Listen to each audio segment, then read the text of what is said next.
Kasih karunia dan damai sejahtera Allah Bapa kita dan anaknya Tuhan Yesus Kristus menyertai saudara.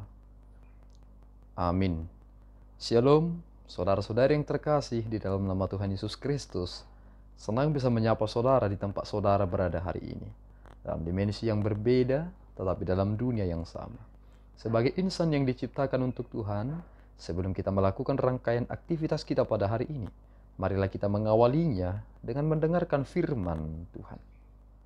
Shalom, selamat pagi. Renungan harian kita hari ini diambil dari Lukas 11 ayat yang ke-9 yang berbunyi, "Oleh karena itu aku berkata kepadamu, mintalah maka akan diberikan kepadamu, carilah maka kamu akan mendapat, ketuklah maka pintu akan dibukakan bagimu." Demikian, shalom. Saudara-saudari yang terkasih di dalam nama Tuhan Yesus Kristus, Yesus sedang mengajarkan tentang prinsip berdoa. Bahwa ternyata ketika kita sedang berdoa, yang terlahir dari doa itu bukan iman kepada iman, melainkan iman kepada Tuhan. Dan cara kita meminta itu adalah orang-orang yang dipengaruhi dalam keberpihakan Allah tentang pribadi yang meminta itu. Sehingga ketika Yesus Kristus mengajarkan murid-muridnya untuk berdoa, perhatikanlah bagaimana cara Kristus untuk menekankan tentang aspek doa itu.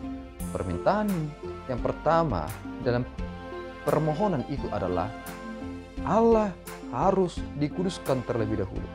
Dimuliakanlah namamu, datanglah kerajaanmu. Sehingga ketika kita mengambil ini menjadi konsep berpikir kita terkait tentang doa, maka apa yang kita minta kepada Tuhan lewat doa kita adalah bagian dari mendatangkan kerajaan Allah di dunia ini.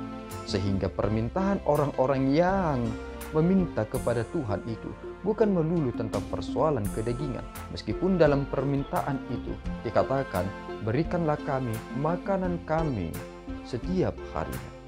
Oleh karena saudaraku yang terkasih, prinsip berdoa itu telah dikatakan bahwa aku berkata kepadamu, mintalah maka akan diberikan kepadamu, carilah maka kamu akan mendapat, ketoklah maka pintu akan dibukakan bagimu. Ini menjadi prinsip yang sederhana terkait tentang permintaan seseorang dalam doanya. Ada orang ketika dia berdoa kepada Tuhan, tetapi dia tidak mengimani bahwa Tuhan akan mengabulkan doanya. Sehingga tatkala ketika seseorang mendoakan orang yang sakit, dia menjadi orang yang melawan doanya sendiri dengan berkata, aku tidak yakin bahwa dia akan sembuh. Tetapi kita harus mengerti satu hal, bahwa prinsip dari meminta itu adalah harapan bahwa segala sesuatu itu akan Tuhan berikan sebagai hal yang terbaik. Jika kita mengerti bahwa ini adalah relevansi, ketika kita mengetuk pintu, maka pintu akan dibukakan. Ketika kita mencari, maka akan mendapatkannya. Bukankah ketika kita berdoa kepada Tuhan, Tuhan sedang melihat bahwa kita memiliki usaha? Banyak orang yang hanya mengharapkan tanpa berusaha dalam hidupnya. Dia ingin makan tetapi tidak bekerja. Dia hanya berharap orang lain akan memberikan dia. Tuhan tidak pernah mengajarkan hal yang demikian. Tetapi Tuhan telah memberikan kita cara berpikir, cara bertindak, supaya ketika kita bekerja, maka kita akan mendapatkan anugerah yang Tuhan berikan itu. Dan itu cukup untuk kita nikmati dalam kehidupan ini. Maka oleh karena itu saudaraku yang terkasih, mengapa kita harus berdoa? Tentu ada kualitas hidup ketika seseorang terus berdoa kepada Tuhan. Dan bukan hanya doa sebatas rutinitas, tetapi doa itu adalah doa yang dilahirkan dalam iman kepada Yesus Kristus. Dan perhatikan satu hal yang terbaik yang dinyatakan dalam ayat 13. Bahwa jika kamu yang jahat tahu memberi pemberian yang baik kepada anak-anakmu, apalagi Bapamu yang di sorga, Ia akan memberikan Roh Kudus kepada mereka yang meminta kepadanya. Dapatkah kita menangkap satu hal? Bahwa Allah memberikan yang terbaik kepada kita. Dan yang terbaik itu adalah Tuhan memberikan Roh Kudus kepada mereka yang meminta kepadanya. Mengapa? Roh Kudus menjadi aspek yang penting dalam permintaan itu. Karena ternyata ketika kita melakukan perjalanan kehidupan ini, dan seorang yang terkenal juga, yakni Raja Daud, pernah berkata demikian, jangan pernah Tuhan, rohmu meninggalkan aku. Bukankah yang membimbing kita dalam hal meminta adalah sang kebenaran itu?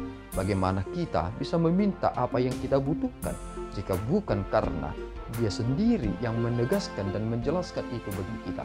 Jika permintaan kita melulu adalah permintaan untuk keinginan daging, bukankah ketika Tuhan memberikan itu sesuai dengan apa yang kita inginkan, bukankah itu bisa menjadi malapetaka bagi kita? Coba bayangkan saudaraku, saudara berdoa supaya Tuhan menurunkan hujan uang karena saudara sedang terpuruk dalam ekonomi, dan saudara menegaskan, Tuhan, berikanlah aku uang 2 miliar rupiah. Tidak apa-apa Tuhan jika Tuhan memberikan aku koin-koin. Seandainya Tuhan langsung mengabulkan doa saudara dan memasukkan koin-koin tersebut ke dalam karung dan melemparkan itu dari surga, dari atas, dan menimpa kepala saudara, bukankah saudara akan mati karena permintaan itu? Tetapi Tuhan tahu memberikan yang terbaik bagi orang-orang yang meminta kepadanya. Tuhan Yesus memberkati kita berdoa. Ya Allah Tuhan kami bersyukur atas anugerah-Mu dalam penegasan yang dinyatakan oleh Yesus Kristus dalam hal meminta kepadamu, bahwa kami harus yakin bahwa ketika kami mengetuk, pintu akan dibukakan. Tuhan, kami memohon anugerah Tuhan dalam setiap permohonan kami. Kiranya Tuhan menunjukkan belas kasihan-Mu kepada setiap kami dalam segala rangkaian pekerjaan yang boleh kami kerjakan. Tuhanlah yang berperkara juga, yang memberikan kami kekuatan, kemampuan, dan cara kami yang terbaik untuk memuliakan Engkau dalam setiap hal yang boleh kami terima. Ampunkan dosa kami Bapa, dalam Yesus kami telah berdoa dan mengucap syukur. Anugerah Tuhan kita Yesus Kristus, kasih setia Allah Bapa, dan persekutuan Roh Kudus menyertai saudara. Amin. Tuhan Yesus memberkati.